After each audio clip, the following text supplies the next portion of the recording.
রাশেদুল ইসলাম চেয়েছিলেন মহিলা, শ্রী পরিমলচন্দ্র দাস চেয়েছিলেন ফুটবল, শামসুল হক বেনু চেয়েছিলেন চেয়ার, এস এম নুরি আলম সিদ্দিকী কলম চেয়েছিলেন ঘড়ি, মোহাম্মদ শাহিনুর ইসলাম সবুজ চেয়েছেন কাপ পিস, মোহাম্মদ মতিউর রহমান চেয়েছেন চশমা প্রতীক, মোহাম্মদ আজিজুর রহমান বিপ্লব চেয়েছেন গরু ডাবল হয়েছে, দুজনই চেয়েছেন এখন।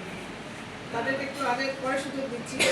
আমরা প্রথমত যারা এককভাবেই চেয়েছেন, যার সাথে কোনো দ্বৈততার সুযোগ হয়নি, তাদেরগুলো আগে সিলেকশন করে নিই।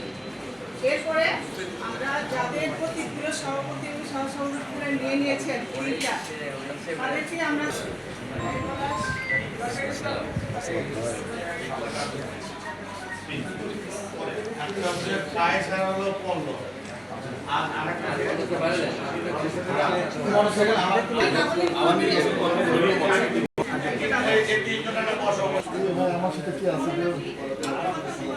হ্যাঁ করে দেন। ভোটার লিস্ট আসলে সম্ভব না, ভোটার লিস্ট আমরা অলরেডি প্রিন্ট করে ফেলেছি। সবার জন্যই ভালো হবে। হ্যাঁ হ্যাঁ